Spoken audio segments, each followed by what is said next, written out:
Hey, hey, hey, welcome to Chachi Central Network. I am Chachi the Goddess, and this is Chachi's Diary. You guys, it's been a minute. It's been about 5 months since I did a podcast. I just wanted to come on here and update you guys on me and my life and what's been going on. Um, I do have a guest today, so you guys will see, you know, um, another interview today. But I just wanted to kind of update you guys because you guys know you guys are my family.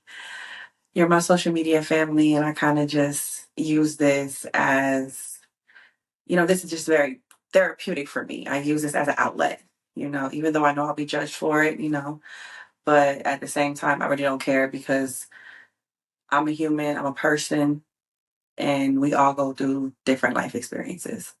So let me let you guys know how the last 5 months have been for me. As you guys know, I was in LA. I went back home from Florida after being there for about 4 years due to, certain circumstances that were beyond my control. I kind of went back home for a refuge. When I got there, I kind of noticed that that's not where I really wanted to be. But I am very thankful for the people that held me down while we're there. I have to give my mom a big shout out because she was my biggest supporter and she helped me down. Even though we didn't get along the whole time, she was absolutely there for me.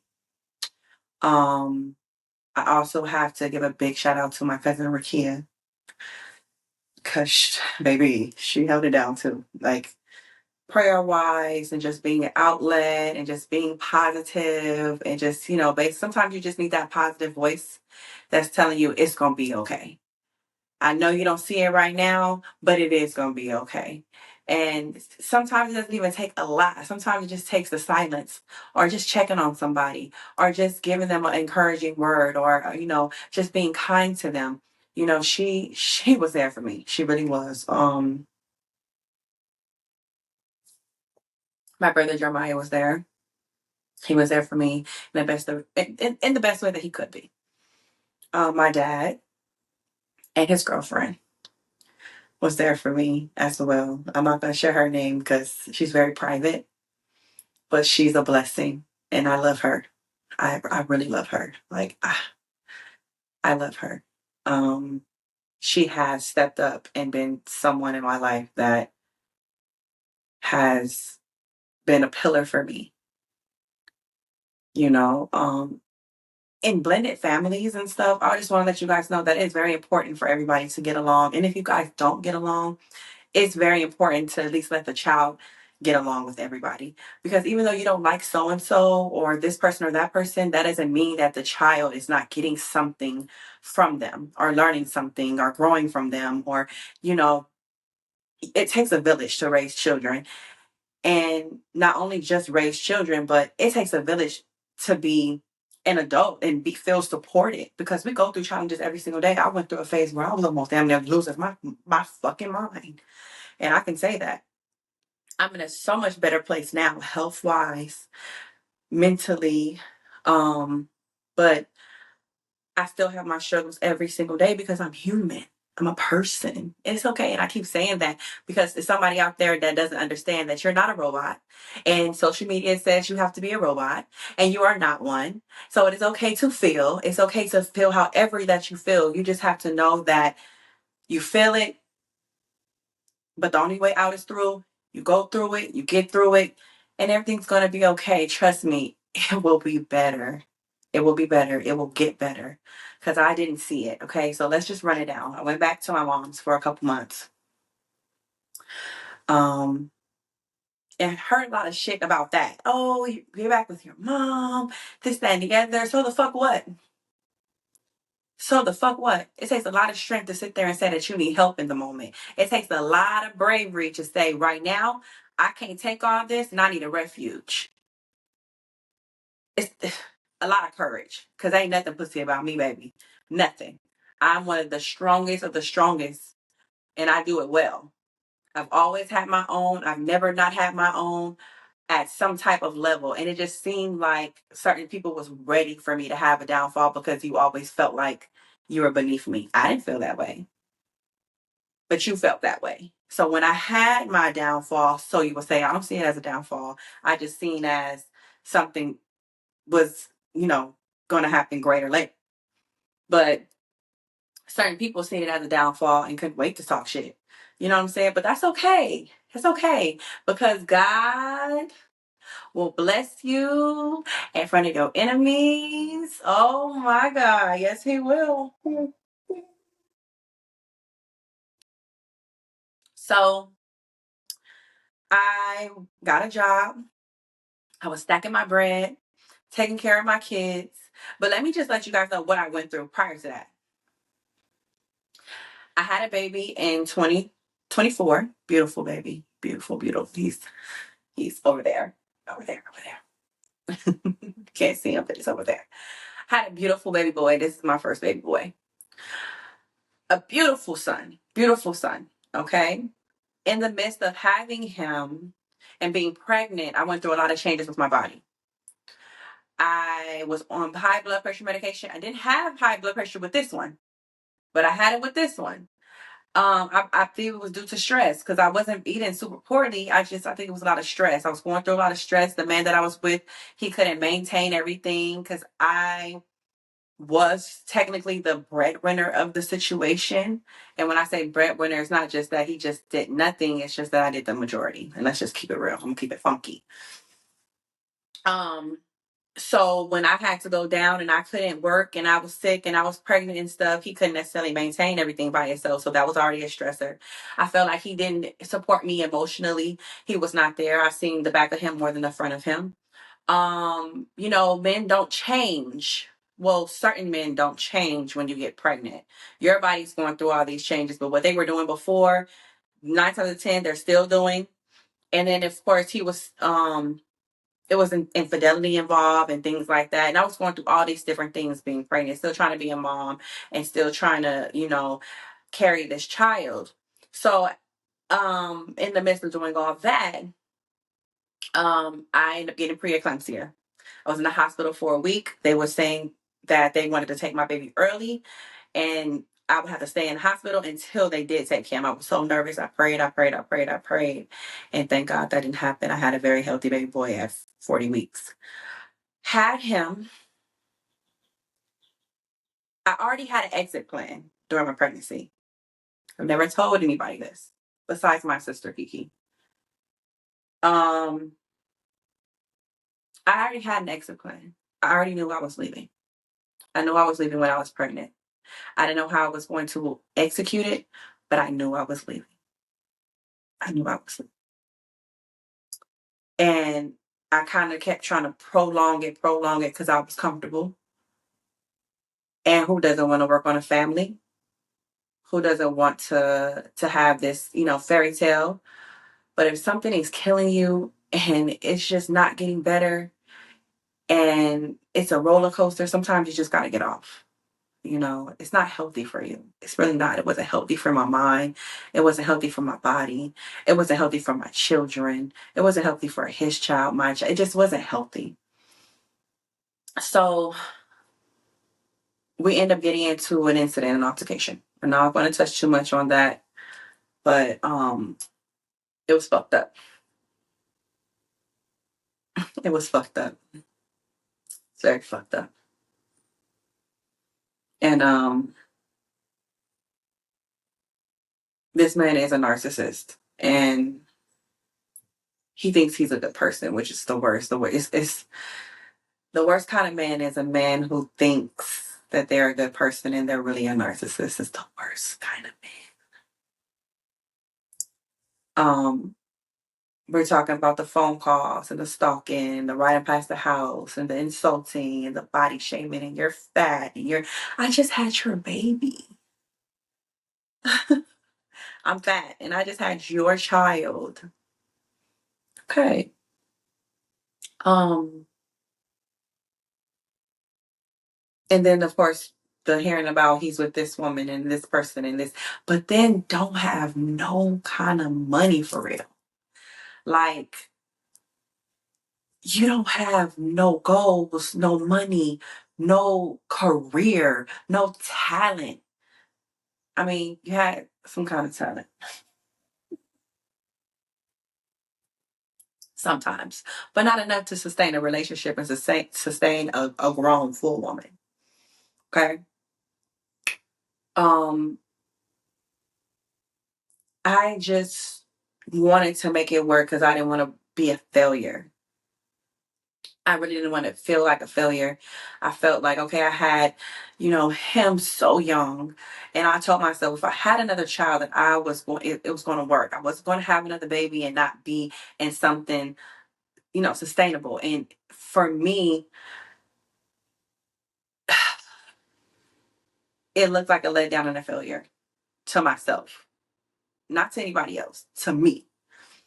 So I tried, but it just didn't work. So I had to let that go. Just a little bit of insight. We're going to Halloween, right? Halloween of 2024. So this is about 8 months after I had my son. I'm strolling with a stroller, taking my kids out. Mind you, I'm still broken. I'm going through postpartum bad. I'm working, I'm taking care of baby, I'm trying to figure it out. And I'm in a stroller and I see this man with a whole nother woman and her child. And this is his son's first Halloween.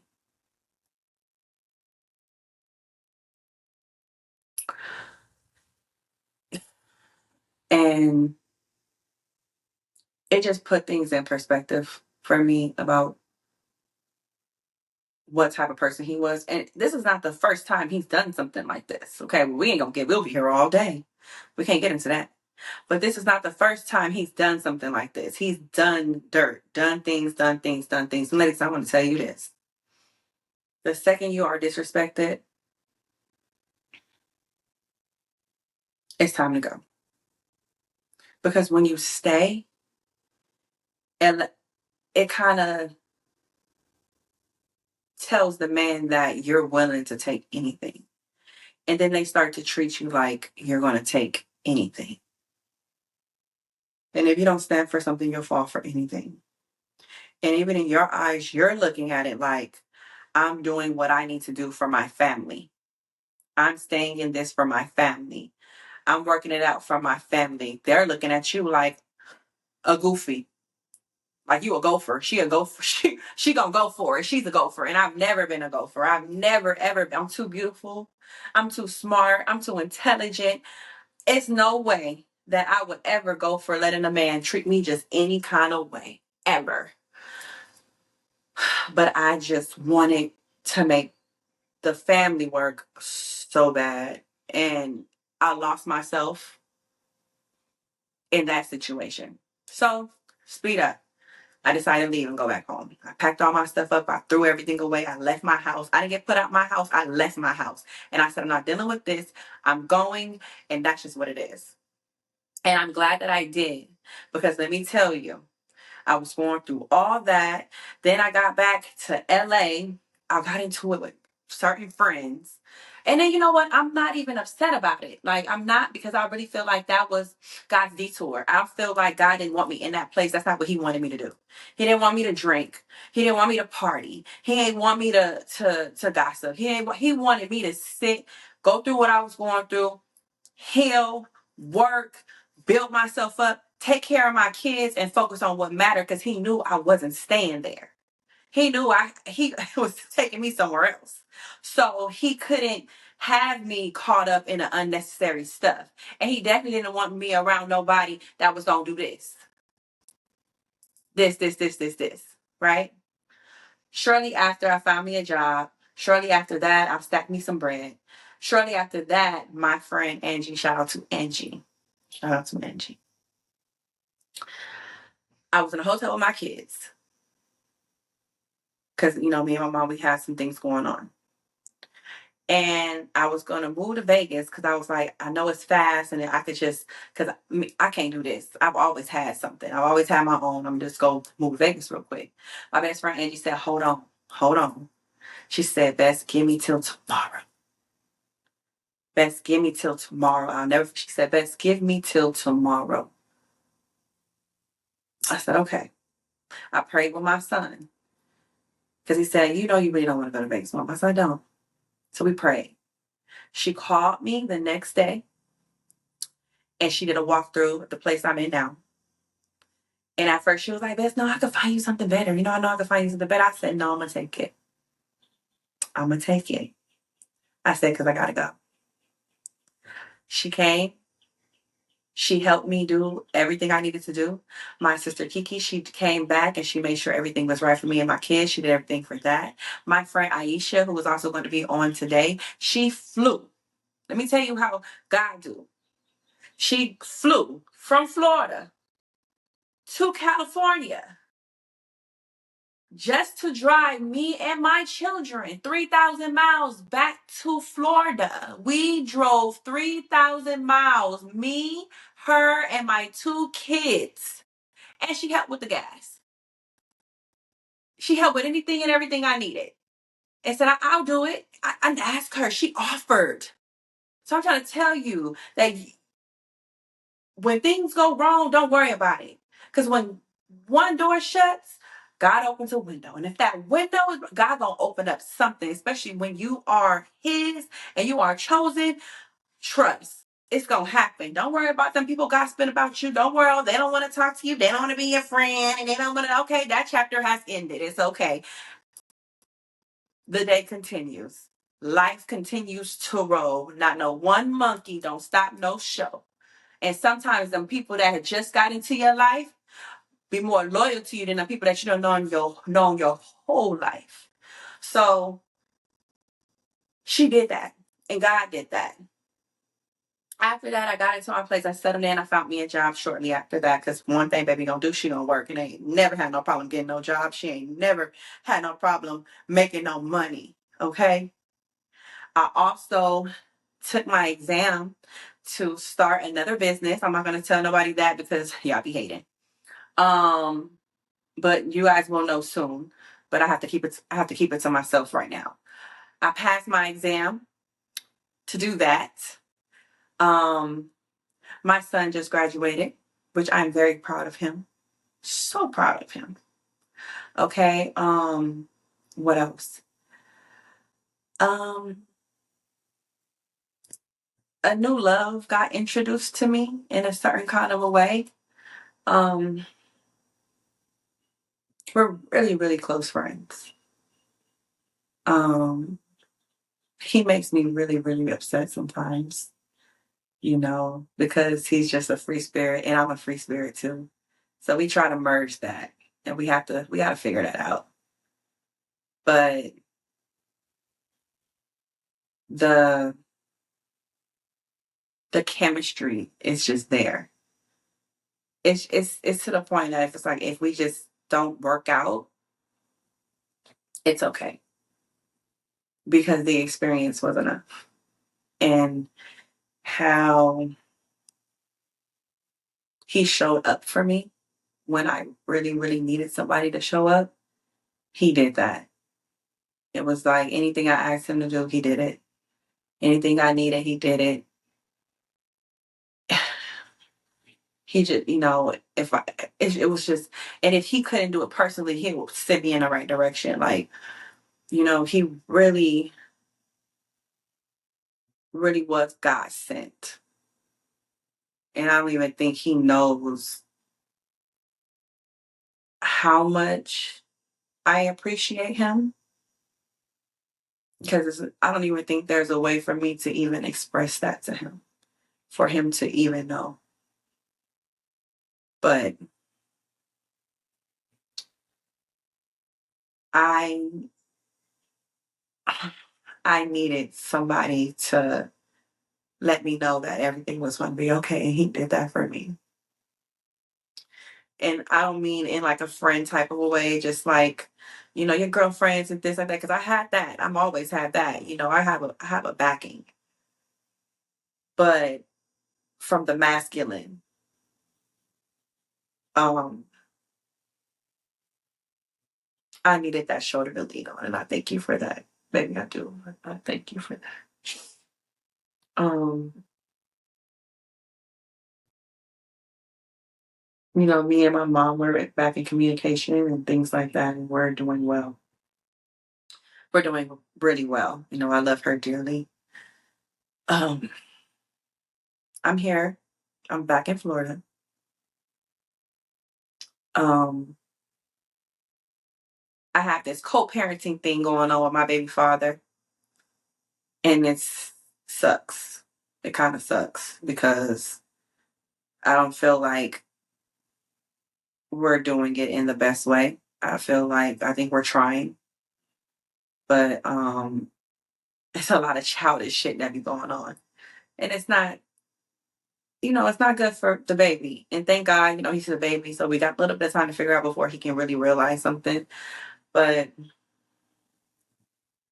I hope we figure it out. I'm praying that we figure it out.